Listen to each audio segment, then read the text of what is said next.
Desde decidir qué ponerse a elegir qué comer, nuestros cerebros están en modo de constante decisión, pero no decidimos las cosas solos. Podría no darse cuenta de esto, pero hay fuerzas invisibles guiando esas decisiones. El presentador del podcast Chasing Life, el Dr. Sanjay Gupta, dice que se llama teoría del empujoncito. Dice que la forma en que las opciones se presentan ante nosotros tiene un impacto significativo en las decisiones que tomamos. Y estos empujoncitos nos rodean por todas partes. Solo piensa en la opción de la reproducción automática en Netflix. Antes de pensarlo, ya has visto 5 episodios. Eso es teoría del empujoncito. Pero los expertos dicen que podemos usar empujoncitos para mejorar la salud. Una forma es el poder del por defecto. Se puede usar para ayudarnos a elegir alimentos más saludables. Eso puede ser tan sencillo como poner fruta fresca sobre la mesa como bocadillo mientras mantiene las papitas fuera de la vista. El bocadillo saludable se convierte en el por defecto. Otra forma es algo llamado integración de tentaciones, cuando combina algo que ama con algo que no. Puede ayudarlo a optar por ejercicio. Comer helado, sí, pero salir a una larga caminata para poder conseguirlo en lugar de tenerlo en casa. Eso es integración de tentaciones. Finalmente, Gupta recomienda darse una reserva de emergencias. Podría ayudar a mantener sus metas de salud. Digamos que su meta es ejercitarse todos los días por un mes, pero salta un día. Eso podría hacerlo sentir que fracasó y se rinde. En su lugar, dígase que está permitiendo saltar algunos días, quizás hasta 5 días. Básicamente busque la manera de tomarse un poco de holgura. Para el Minuto de Salud, les informó Lynn Franco. Las mamografías no son perfectas. Todavía son la mejor herramienta de detección que tenemos para la población general. El doctor Daniel Stover del Centro Integral del Cáncer de la Universidad Estatal de Ohio dice que además de las mamografías, conocer su historial familiar de salud y factores de riesgo genéticos es crucial. Acredita el descubrimiento de su cáncer al uso de una herramienta de evaluación de riesgo hecha por su ginecólogo obstetra. Creo que una de las cosas que ciertamente sorprende a algunos de nuestros pacientes que son diagnosticados con cáncer de mama es que cuando pasan por estos cálculos de puntuación pueden tener un riesgo más elevado de lo que anticipaban. El Instituto Nacional del Cáncer dice que la herramienta de evaluación de riesgo de cáncer usa un modelo estadístico para estimar el riesgo de que una mujer desarrolle cáncer de mama. Típicamente involucra varias preguntas sobre el historial médico de la persona, historia reproductiva y antecedentes familiares. Usualmente lo hace un médico, pero también se puede completar en línea por el paciente. Stover dice que una puntuación de riesgo no diagnostica el cáncer, sino que empodera al paciente y al médico con conocimiento que puede llevar a exámenes adicionales como un ultrasonido o una resonancia magnética. La depresión y ansiedad son considerados trastornos mentales. En el caso de la primera, se caracteriza por una tristeza profunda y persistente que nos puede llevar a no poder realizar las labores cotidianas y hasta considerar el suicidio. Perspectiva donde ya es patológico, donde ya afecta nuestro día a día, afecta nuestras relaciones interpersonales. Estamos hablando de sentir tristeza, en adolescentes puede ser irritabilidad, sentir que tenemos desánimo, no tenemos deseo de hacer las cosas durante el día, que se puede afectar nuestro patrón de dormir, nuestro patrón de alimentarnos, sentirnos que valemos menos, síntomas de una depresión mayor, y es la preocupación más grande cuando estamos trabajando con depresión, que una persona llega al punto de considerar quitarse la vida. Se sabe que es la primera causa de incapacidad en el mundo. En Estados Unidos, por ejemplo, 1 de cada 10 adultos la padecen. Y a pesar de que para las condiciones físicas hemos logrado disminuir la tasa de mortalidad, no hemos logrado eso con la depresión y ha habido un aumento en los últimos 10 años en depresión en todas las edades específicamente y de mayor preocupación el aumento tan dramático que ha habido en los adolescentes con depresión. Aunque la psicoterapia y los medicamentos resultan para la mayoría el tratamiento clave, el 50% de los que padecen depresión no buscan tratamiento. Con el ejercicio se ha comprobado que se produce una cascada de eventos biológicos que nos ayudan a mejorar el dormir, bajar la presión arterial, la diabetes, obesidad, nos protege el corazón, pero también las emociones y el cerebro se benefician. Entienden que hay endorfinas que se producen durante el ejercicio que ayudan a aliviar el dolor, a disminuir el estrés, y también otros entienden que puede haber unos cambios en los neurotransmisores que hacen que se alivien unos síntomas de depresión. En algunos estudios en adolescentes y en adultos, no solamente a nivel inmediato se puede observar una mejoría, sino a largo plazo, a 6 meses y a 1 año. En algunos casos han logrado igualar lo que es un tratamiento psicoterapéutico. por lo menos en depresiones que son consideradas moderadas o menores, ¿verdad? Así que Inclusive ayuda a regular el humor, promueve el crecimiento de células nerviosas y mejora las conexiones entre neuronas. No importa el tipo de ejercicio, yoga, caminar, usar pesas, bandas, entre otros, lo importante es levantarse y moverse. el yoga, correr, ciclismo, natación, caminar rápidamente. Hay muchas alternativas y no solamente, como mencionamos, que puede ayudar en el aspecto biológico del ser humano, ayuda a algunas personas a tener lo que es atención plena o conexión con la naturaleza si salen a caminar fuera, los ayuda a mantenerse en contacto con otras personas, algunos hacen equipos o van con otra persona a hacer ejercicio, caminan en la urbanización y se mantienen en contacto con vecinos, así que hay otras cosas que también están ayudando a las personas que hacen ejercicio. Una vez inicia, en pocas semanas comienzan a sentirse mejor. Pero recuerde, esto es a largo plazo o adoptarlo como un estilo de vida. La neuropatía diabética es una de las complicaciones de la diabetes que afecta nuestra visión, causando daño a los vasos sanguíneos del tejido que se encuentra en la retina. Como pasa con otras condiciones, al principio no presenta síntomas. Empiezan a avanzar, ¿verdad? O a entrar en esas etapas un poquito más adelantadas de la condición, que presentan con visión borrosa, pueden tener dificultad para guiar en la noche, pueden tener distorsión de la visión, los colores se pueden ver un poquito alterados, pueden observar pues, muchos flotadores o como le llaman, ¿verdad? A veces como telarañitas en la visión, hasta en los estadios más avanzados que entonces sí pueden llegar a perder la visión completamente. Una vez se pierde la visión, no hay vuelta atrás. Tanto los que padecen de diabetes tipo 1 o 2 pueden desarrollarla. Hay unos factores de riesgo. Diabéticos que no tienen un control adecuado de su condición están a riesgo de, ¿verdad?, eventualmente perder la visión por la retinopatía diabética. Muchos de los factores de riesgo para la progresión que se han identificado pues vendría siendo la presión arterial elevada, la obesidad y de igual forma, ¿verdad?, un estilo de vida sedentario, una mala nutrición y todas esas cositas son, ¿verdad?, eventualmente son las que aportan a que la retinopatía vaya avanzando. Por ello, una vez se da el diagnóstico de diabetes, es de suma importancia acudir al oftalmólogo periódicamente. Sorpresivamente, aproximadamente 1 de cada 4 pacientes diabéticos, al momento de hacerse el diagnóstico, no presentan, ¿verdad?, ningún tipo de síntomas, pero sí ya tienen algún tipo de retinopatía. Por eso es que es tan importante estos exámenes de cernimiento para poder pues, atacar cualquier cambio que haya temprano antes de que lleve a la ceguera. ¿Está bien? Los casos de ceguera por la retinopatía diabética causan 2.6% de los casos mundiales de ceguera.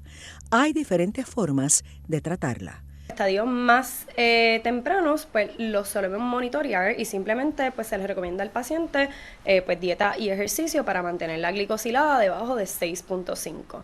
Pero en esos estadios más avanzados que ya está causando, pues por ejemplo, lo que se conoce como edema de mácula, que es que la retina se hincha, ahí se les puede tratar, se le administra un medicamento aquí en la oficina para tratar ese edema de mácula.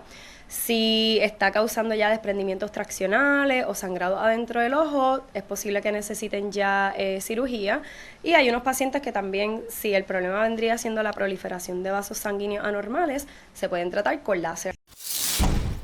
Se sabe que dormir profundamente ayuda al cerebro y al cuerpo a prepararse para la obtención de nueva información y adaptarse a los ambientes. Pero, ¿qué se considera dormir adecuadamente? Queremos asegurarnos que tenemos una cantidad de sueño suficiente y lo ideal es recomendable para un adulto es al menos 7 horas de sueño, 7 a 8 horas, mínimo 6 horas, pero lo ideal es 7 a 8 horas. Y lo segundo es la calidad del sueño. Cuán profundo es ese sueño, si entro en todas las etapas adecuadamente. Y el horario de sueño también es importante. Si estoy durmiendo a la hora que mi ciclo circadiano me dice que es la hora de dormir, si trato de dormir fuera de ese horario, la calidad del sueño va a disminuir. Cuando se descansa profundamente se pasa por varias etapas. La primera, cuando está comenzando a quedarse dormido. La segunda, cuando se duerme. La tercera es el sueño más profundo y el REM, cuando soñamos. El cerebro pasa por varios procesos y uno de los más importantes es que, igual que tenemos el sistema linfático en el cuerpo, en el cerebro hay uno similar que se llama linfático, con G antes, que ese se encarga de eliminar los desperdicios del cerebro. Y depende de las pulsaciones de unas celulitas que están alrededor de los vasitos sanguíneos del cerebro que hacen que se mueva el líquido y se salgan los desperdicios y a la misma vez ayuda a que introduzcan mejor las cosas que el cerebro necesita, el azúcar y las proteínas. Y ese sistema se inactiva cuando estamos despiertos y funciona durante el sueño. Así que si no podemos dormir, ese proceso de poder botar esos desperdicios durante el cerebro, incluyendo proteínas anormales que contribuyen a problemas de demencia, incluyendo Alzheimer, como la beta-amiloide, no se van a eliminar adecuadamente. No obtener un sueño o descanso adecuado puede causar dificultades de aprendizaje, nos hace más susceptibles a infecciones y nos pone a riesgo de enfermedades, incluyendo el cáncer.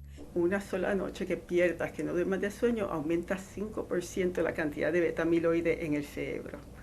Así que si dejas que se acumulan proteínas anormales que contribuyen a que a través del tiempo mueran las células, pues esto obviamente va a ayudar a que haya degeneración cerebral y se vayan desarrollando demencia. Y no solamente del tipo Alzheimer, también la pérdida de sueño también aumenta el riesgo de demencia vascular y otras degenerativas.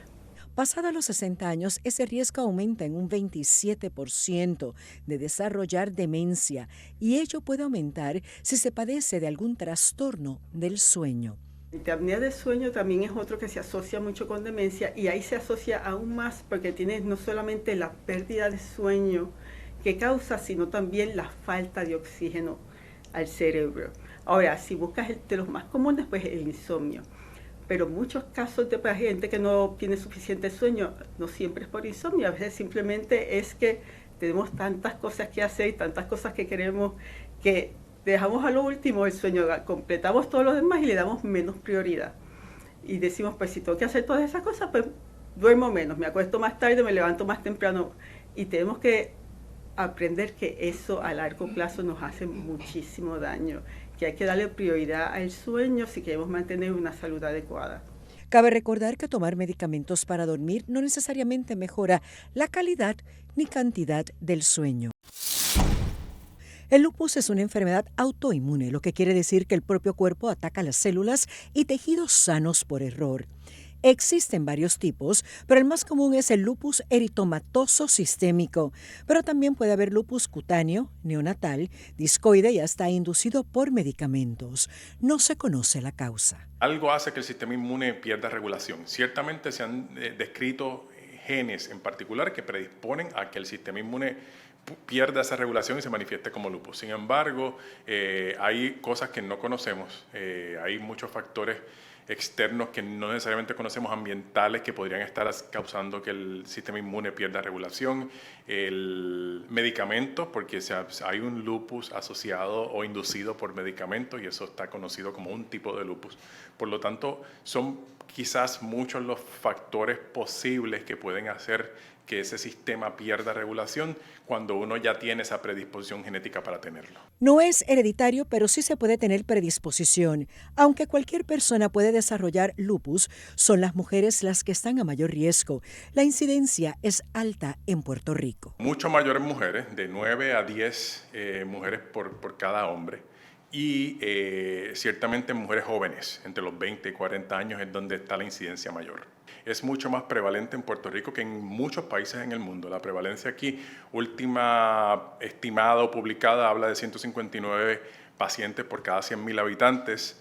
Y eso cuando lo ponemos en contexto con otros países como en Estados Unidos, que está como los hispanos nada más, que en Estados Unidos, que es mayor que en el resto de la población, está en 120 por cada 100.000, y en otros países mucho más bajo. O sea que la prevalencia aquí es mayor que en Estados Unidos, mayor que en Italia, que en Dinamarca, que en otros países en Europa también donde se ha comparado. Algunos síntomas son dolor o hinchazón en las articulaciones, dolor muscular, fiebre, erupciones en piel, dolor en el pecho al respirar, entre otras. Su diagnóstico no es fácil, ya que puede afectar las articulaciones, la piel, los riñones, el corazón, pulmones, vasos sanguíneos y el cerebro. Hacer este diagnóstico porque lo importante del lupus es que acarrea una comorbilidad grande, o sea, se pueden desarrollar otras condiciones en el camino y también se le puede acortar la vida al paciente si no diagnosticamos esto a tiempo. No hay cura para el lupus, pero ha habido avances en las terapias para tratarlo. Estamos haciendo, por ejemplo, ahora mismo acá en mi centro estamos haciendo estudios con medicamentos orales que modulan algo específico en el sistema inmune, pero también hay medicamentos intravenosos, medicamentos inyectables subcutáneos que se están estudiando medicamentos que cogen las células inmunes y las reprograman para que la inflamación sea menor y logremos poner esto en remisión. Hay muchas cosas interesantes que se están desarrollando, ciertamente. Lo que se pretende es lograr que los pacientes puedan vivir más tiempo y mejor.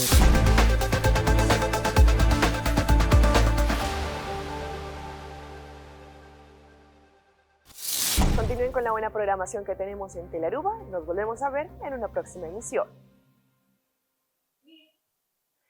Y yo soy Alejandra Forero, presentadora de Primera Plana, y quiero invitarlos para que ustedes nos sigan en las redes sociales de Telearuba para que tengan todos los días una dosis diaria de inspiración, información y entretenimiento.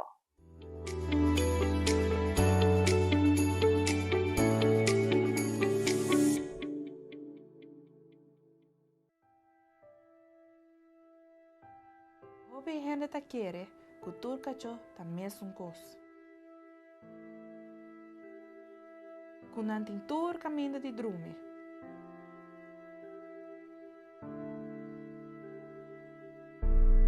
E não por uma onda kutá.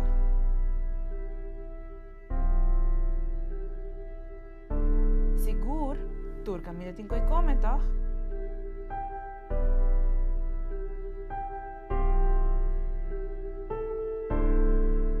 Pero en realidad está hopeleu.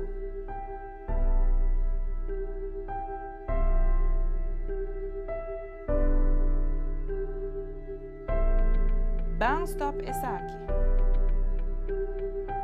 Por favor, steriliza e castra vossa mascota.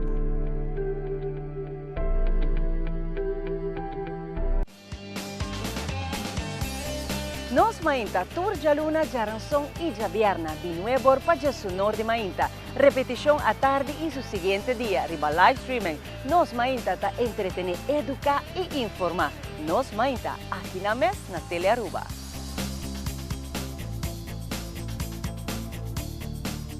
Hasta aquí nuestra información por el día de hoy. De parte de todo nuestro equipo de trabajo, les agradecemos como siempre por su fiel sintonía. Continúen con la buena programación en Telearuba. Nos volvemos a ver en una próxima emisión. 3, 2, 1, clear. Mi nombre es Jerica Benítez, trabajo en el departamento de Telenoticia, en el área de Primera Plana. Recuerda seguirnos en nuestras redes sociales porque tu opinión es muy importante para nosotros y queremos saber qué te gustaría mirar.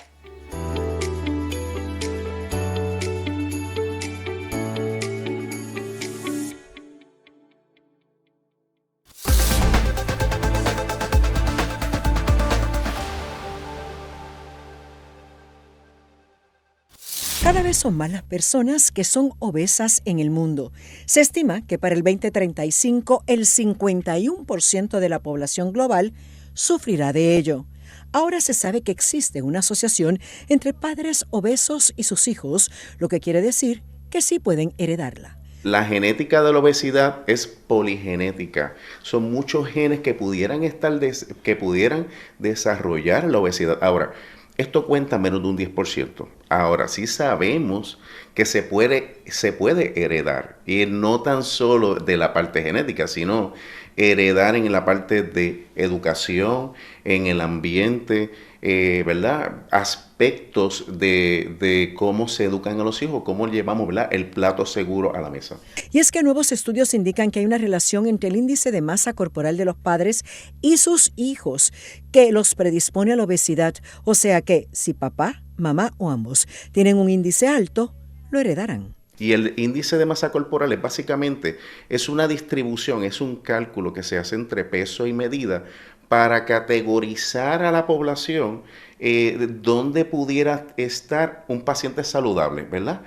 Se sabe que un paciente saludable va a estar dentro de un 20 o un 25 y que un sobrepeso va a sobrepasar el 25 hasta el 30 y que del 30 empiezan las obesidades. Esto unido a los malos hábitos alimentarios que por décadas se han convertido en el plato principal y la falta de algún tipo de actividad física, cambiándola por el sedentarismo, están creando una sociedad obesa. Sufrimos de cambios de tejido. O sea, vamos a reemplazar tejidos saludables como el músculo, que hoy día se ha visto que la masa muscular de un paciente es de los tesoros que más puede tener un paciente para evitar demencia y obesidad. Y reemplazamos ese tejido saludable por un tejido de grasa que básicamente metabólicamente no es el mismo. Pero no solo la obesidad está asociada a demencia, sino que trae serias complicaciones a la salud. Estamos entrando a una puerta en donde se puede desarrollar hipertensión, la epidemia de diabetes, ya tiene la epidemia de obesidad, el riesgo de tener cáncer, el riesgo de padecer de enfermedades musculoesqueletales como la famosa osteoartritis. O sea, es una puerta abierta a muchas condiciones mórbidas. La mortalidad es mucho más alta, es 6 veces más alta en un paciente obeso que en un paciente no obeso. El costo del cuidado de salud en Estados Unidos por obesidad ronda entre los 147 a 210 billones de dólares anuales. Es un suplemento popular que puede ayudar con el sueño, pero la ingesta de melatonina está enviando más niños a la sala de emergencias, según un nuevo informe. Mucha melatonina es saborizada, es una gomita o un líquido. Lo hacen para que sepa bien. En el informe, los CDC y la Comisión de Seguridad de Productos al Consumidor estiman que entre 2019 y 2022, casi 11,000 niños menores de 5 años visitaron la sala de emergencias luego de ingerir melatonina sin supervisión. Más de la mitad de las ingestiones accidentales involucraron a niños entre 3 y 5 años de edad, y la mayoría de las visitas no involucraron medicamentos adicionales. La doctora Jenna Wheeler del Hospital para Niños Arnold Palmer de Orlando Health dice que la melatonina solo debe usarse como se indica. Aunque lo vendan en su supermercado o farmacia local y es fácilmente accesible, aún hay efectos secundarios significativos, especialmente cuando se usa en cantidades mayores de las recomendadas. Para mantener a sus hijos seguros, Wheeler recomienda educarlos a que el suplemento para dormir no es un dulce. Almacene la melatonina fuera del alcance de manos pequeñas y asegure la tapa de la botella. Las tapas de melatonina no son las tapas de seguridad en las que pensamos con nuestros medicamentos recetados, así que es más importante mantenerlos así. Dr. Badzik, yes. Dr. Berger, yes. Fue unánime. Un panel de expertos que asesoran a la FDA votó para recomendar una nueva fórmula para la vacuna contra la influenza este otoño. Personalmente creo que hay mucha oportunidad para aprovechar esto para reconstruir la confianza dentro de la comunidad, especialmente aquellos que, son quienes dudan de las vacunas. Demostrar eso, que la vacunación no es solo inyectar más cosas a la gente, pero también simplemente abordar la cepa que está circulando actualmente. Ahora mismo, las vacunas contra la influenza en Estados Unidos protegen contra 2 cepas A y 2 cepas B. Las próximas vacunas solo ofrecerán protección contra 3 cepas, ya que una de las cepas B de la familia Yamagata no ha sido detectada desde marzo 2020. Los virus de esta cepa ya estaban en disminución antes de la pandemia de COVID-19 y se cree que las precauciones que la gente tomó para evitar el coronavirus logró terminar con ellos. La FDA está trabajando con fabricantes de vacunas contra la influenza para sacar la cepa Yamagata de estas vacunas antes de la próxima temporada de gripe. La aprobación de todas las presentaciones regulatorias necesarias está en curso para la implementación 2024-2025 de vacunas para influenza para todos los fabricantes licenciados en Estados Unidos. Soledad significa sentirse solo a pesar de tener contactos sociales o familia, mientras que el aislamiento social es la falta de conexiones sociales. Las investigaciones indican que el aislamiento social puede causar soledad en algunas personas. La mayor preocupación hoy día es que ello constituye un riesgo para la salud. Comparado con otros factores de riesgo tradicionales, que es obesidad, que es no hacer ejercicio, que es consumir exceso de alcohol, el problema de soledad y aislamiento es todavía más riesgoso que esos factores de riesgo. Y para otros aspectos de salud, ¿verdad? Un paciente que esté aislado tiene 2 veces el riesgo de demencia. Si usted tiene enfermedad cardiovascular, particularmente fallo cardíaco, el riesgo de que usted se descompense esa condición y requiera una hospitalización, sube más del 50% versus el que no tenga esa situación de aislamiento o soledad. Inclusive se le compara el daño que hace fumar 15 cigarrillos al día. En la isla, 1 de cada 4 personas tiene más de 60 años y también se afectan sus emociones. Mi hipertensión se puede ser más compleja, mi enfermedad crónica es más, porque hace cambios a nivel del organismo, ¿verdad? De inflamación, ¿verdad? Cambios en el cerebro que ocurren cuando una persona se expone, ¿verdad? A aislamiento o soledad. Así que definitivo tiene un aspecto en aumento en la tasa de depresión en el paciente, ansiedad, tasas de suicidio siempre va de la mano con un aumento en depresión mayor. Así que cuando tomamos acción para atender este problema, atendemos muchos aspectos de la salud general del paciente. Para lograr determinar la causa de enfermedad, ahora los médicos han sido educados en este aspecto para en ese historial poder saber cómo manejar al paciente. Además, a través de la Fundación Triple S se han dado talleres tanto a nivel público como privado y creado una plataforma. Una plataforma de soledad y aislamiento que las organizaciones, las escuelas, las iglesias, los profesionales de la salud pueden acceder a información sobre cómo identificarlo, cómo atenderlo, a dónde referirlo y cómo entenderlo en general. Así que eso está disponible en Socializar es Saludable de manera gratuita para seguir diseminando la información sobre el tema. El aislamiento y la soledad se han convertido en una epidemia en Estados Unidos y Puerto Rico no es la excepción, con tantos adultos mayores abandonados. Que actualmente tenemos 10 iniciativas que están atendiendo diferentes poblaciones. Tenemos iniciativas que atienden la comunidad de adultos mayores LGBTQ, que no solamente enfrentan el desafío, ¿verdad?, de ser de esa población, de esa comunidad, sino de la soledad que eso implica en edad adulta. Tenemos proyectos que están atendiendo cuidadoras de niños con condiciones crónicas. El ser un cuidador en Puerto Rico representa un gran riesgo, no solamente a la salud del cuidador, sino al aislamiento. Así que estamos trabajando. Pero no solo son los adultos mayores, sino los jóvenes, porque la tecnología los tiene aislados socialmente. Y el estudio que se está llevando a cabo muestra que los niños entre 10 a 12 años ya dan señales de ideas suicidas. Para más información puede acceder socializaressaludable.com. Se le conoce como el asesino silencioso porque muchas personas con enfermedad renal crónica no se sienten enfermos hasta que evoluciona a una etapa avanzada. Muchas veces, la gente no desarrolla síntomas hasta muy tarde en el curso de su enfermedad. Es por eso que el Dr. Griffin Rogers dice que conocer sus factores de riesgo es tan importante. Incluye condiciones como diabetes y presión arterial alta, historial familiar de enfermedad renal y enfermedad cardíaca. Si tiene una o más de estas condiciones, pídale a su médico que le realice una prueba de enfermedad renal. Son 2 pruebas sencillas. Una es una prueba de sangre para determinar qué tan bien sus riñones están filtrando y la segunda es una prueba de orina para ver si hay proteína en la muestra, que podría ser otro indicador de que el proceso de filtración está alterado de alguna manera. Rogers dice que la detección temprana permite una intervención más temprana, lo que puede ayudar a detener el progreso de la enfermedad, pero se están realizando investigaciones para diagnosticar y tratarla mejor. Al final, quisiéramos revertir la enfermedad e incluso curar la enfermedad.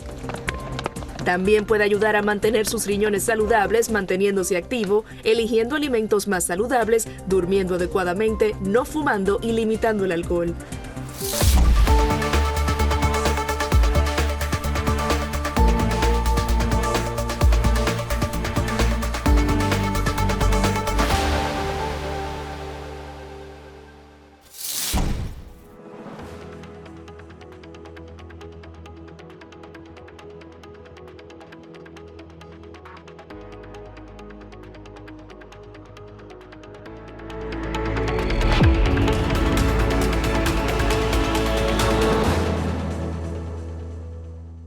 Hasta aquí nuestra información por el día de hoy. De parte de todo nuestro equipo de trabajo, les agradecemos como siempre por su fiel sintonía. Continúen con la buena programación en Telearuba. Nos volvemos a ver en una próxima emisión. 3, 2, 1, clear. Mi nombre es Jerica Benítez, trabajo en el departamento de Telenoticia, en el área de Primera Plana. Recuerda seguirnos en nuestras redes sociales porque tu opinión es muy importante para nosotros y queremos saber qué te gustaría mirar.